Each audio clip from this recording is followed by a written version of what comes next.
Os sonhos, sejam eles lúcidos ou não, desde o início dos tempos, estão presentes na vida humana e povoam o imaginário coletivo das pessoas.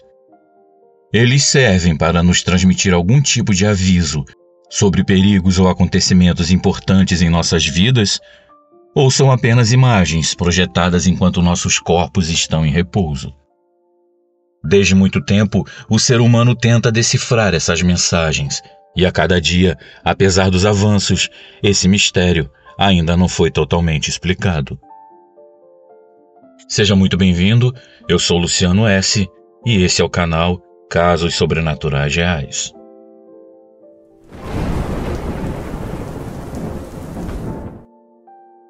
Tudo bem, Luciano? Parabéns pelo trabalho. Eu me chamo Rafael de Souza e moro em Imperatriz, cidade que fica no interior do Maranhão. O meu relato é interessante e bem curioso. Eu tenho inúmeras experiências sobrenaturais, porém a que eu vou contar hoje foi uma das mais misteriosas.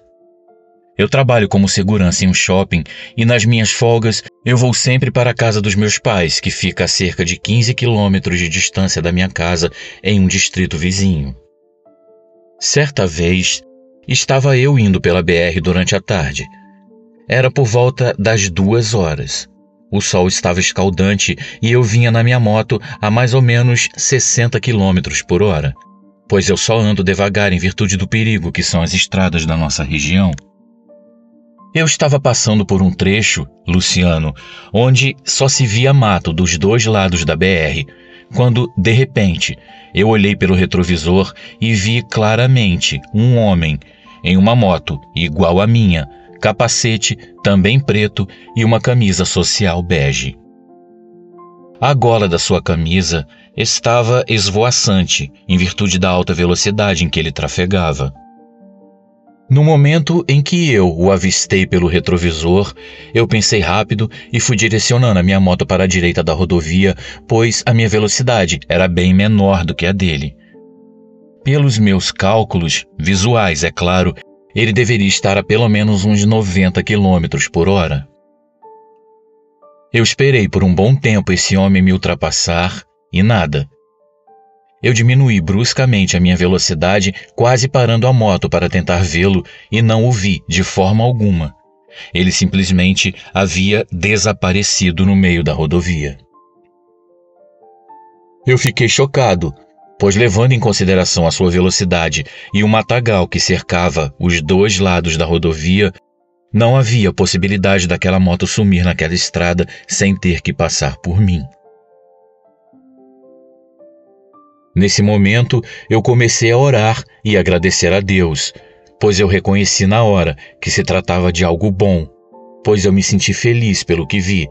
Senti que algo estava ali para me fazer diminuir a velocidade, talvez para me proteger de algo que pudesse me acontecer mais à frente.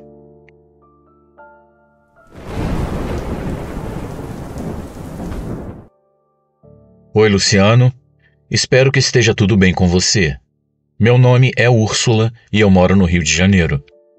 No ano de 2012, vivíamos eu, minha mãe, de 82 anos, e mais 2 cachorros, sendo que na última semana de março desse mesmo ano, um dos nossos amados cães morreu. Então, em um certo dia, eu havia levado minha mãe ao hospital para tomar uma unidade de sangue que estava sendo controlada por mim, uma vez que eu sou enfermeira. Eu mesmo fazia questão de cuidar dela nas ocasiões em que ela precisava ir ao hospital. Afinal, era a minha mãe, e ninguém melhor que a própria filha para cuidar dela e estar ali por perto quando ela precisasse de alguma coisa. Então, em um dado momento, os sinais vitais da minha mãe começaram a ficar alterados. Eu chamei imediatamente o médico e ele diagnosticou uma insuficiência cardíaca e recomendou a sua internação imediatamente. No dia seguinte, quando eu cheguei ao hospital para ver a minha mãe, ela fez uma parada cardíaca ali, na minha frente, durante a visita. E após reanimá-la, o médico recomendou a sua transferência imediata para o CTI. Minha mãe, então, assim que deu entrada no CTI, entrou em coma e não voltou mais.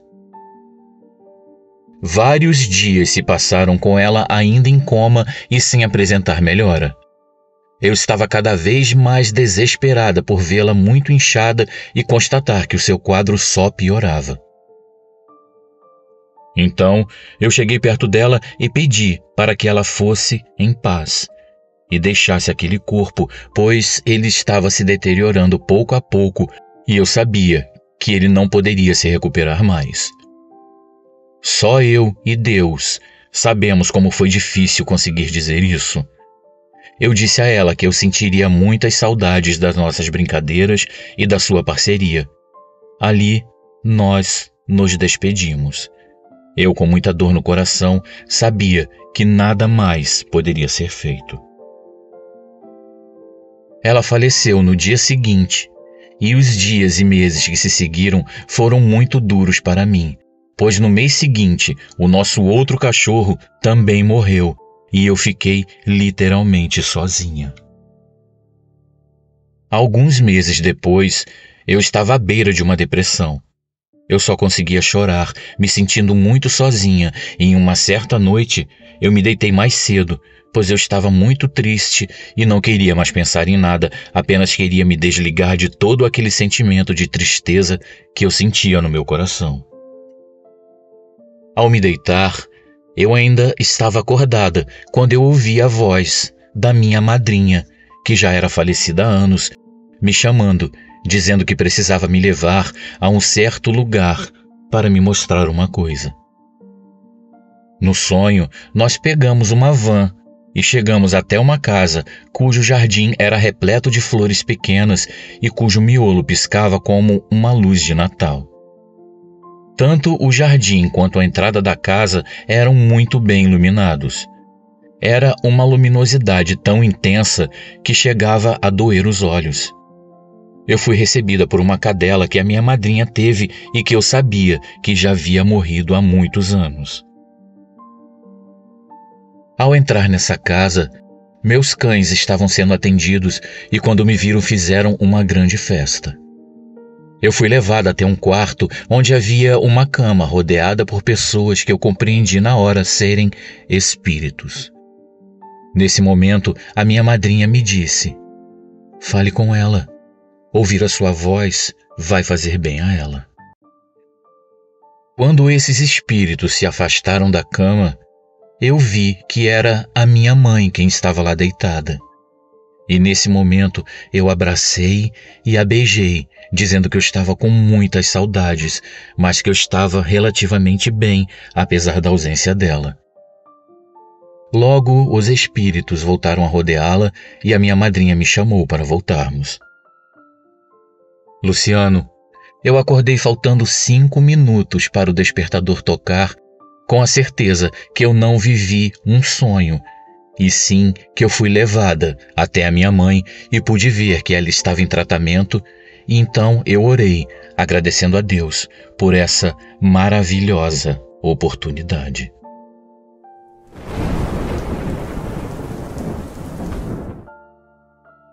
Durante 25 anos, eu tenho pensado nisso que aconteceu comigo. Por muito tempo, eu achei que havia tido um sonho ou que apenas eu havia imaginado ter visto alguma coisa. Mas depois de ter tido conhecimento de tantos encontros parecidos com os meus, principalmente aqui no seu canal, do qual eu sou fã há muito tempo, agora eu tenho certeza de que o que eu passei foi real. Meu nome é Diego. Eu sou de São Paulo, capital. Na época do acontecido, eu tinha 16 anos. E uma certa noite, eu havia ido dormir bem tarde por causa de um trabalho da escola. Eu estava muito cansado e peguei no sono bem rápido, coisa que era bem incomum, porque eu sempre demorei muito para pegar no sono. Então, por volta das 2 horas da manhã, eu fui acordado com alguém me cutucando o ombro. Eu pude sentir aquela mão batendo rápido e gentilmente no meu ombro, e eu me lembro de ter visto o braço e a mão se afastarem de mim quando eu abri os olhos, ainda meio sonolento.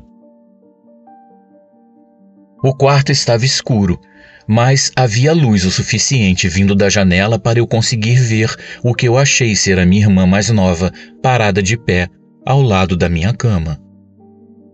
Ainda meio grogue, eu perguntei o que ela queria.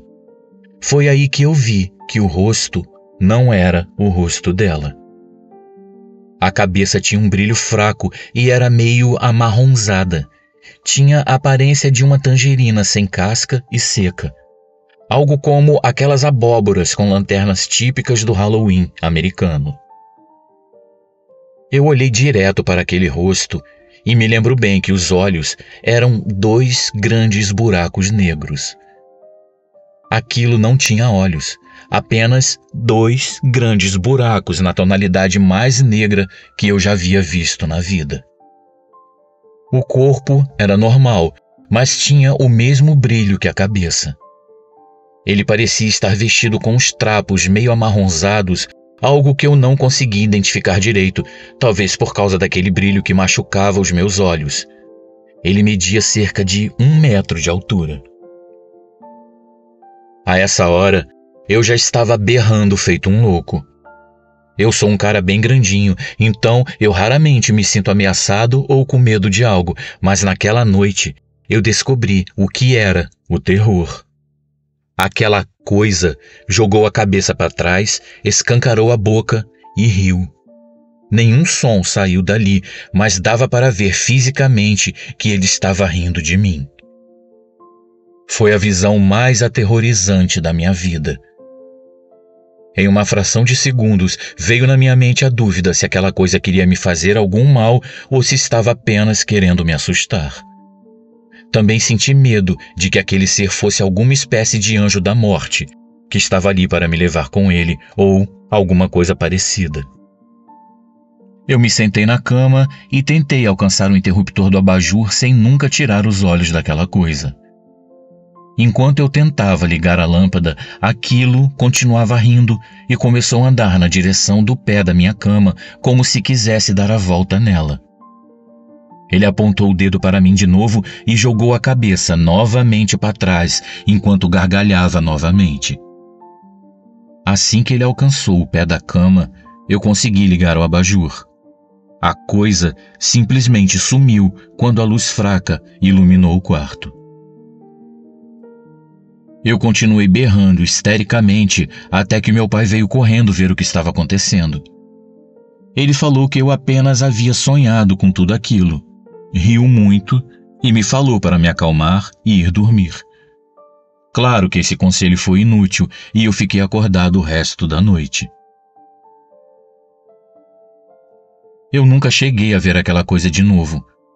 Nem sei por que algum fantasma ia querer estar naquela casa, já que a minha família havia comprado apenas 4 anos antes e nada havia sido construído lá antes. A casa era nova.